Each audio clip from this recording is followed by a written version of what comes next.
सुनो, अगर तुम इंश्योरेंस एजेंट हो और तुम्हारे कमीशन से जीएसटी काट रहे हैं तो ये इलीगल है। और आज मैं बताऊंगा कि क्यों। जीएसटी नॉर्मली कौन पे करता है? Supplier, right.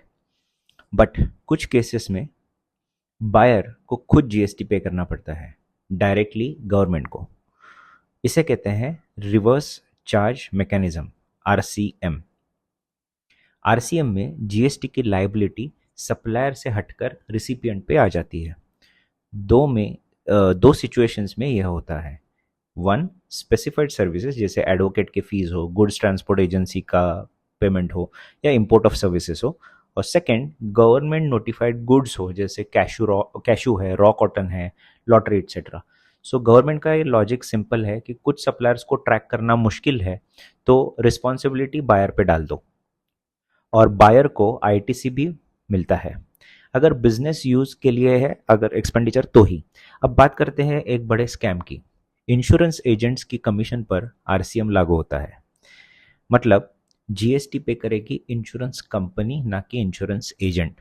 एजेंट की जीरो लाइबिलिटी। एजेंट को जीएसटी रजिस्ट्रेशन तक भी लेने की जरूरत नहीं। बट रियलिटी में क्या ये हो रहा है? कई इंश्योरेंस कंपनीज जीएसटी का पैसा एजेंट की कमीशन से काट लेती है। यह गलत है, ये अनफेयर है, और जीएसटी लॉ के अंडर ये जस्टिफाइड नहीं है।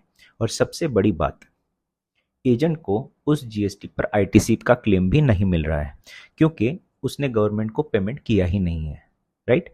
सो पैसा गया, फायदा भी नहीं। अगर तुम एक इंश्योरेंस एजेंट हो, आज ही अपनी इंश्योरेंस कंपनी से राइटिंग में पूछो, मेरी कमीशन से जीएसटी क्यों काटी जा रही है? यह तुम्हारा अधिकार है, यह तुम्हारा पैसा है, और लॉ तुम्हारे साथ है। ये वीडियो अभी शेयर करो हर उस एजेंट को जिसके कमीशन से जीएसटी कट रही है। उनका हक उन्हें मिलना चाहिए। Easy GST for you. GST को सिंपल भी बनाते हैं और सच भी बताते हैं। फॉलो करो अभी।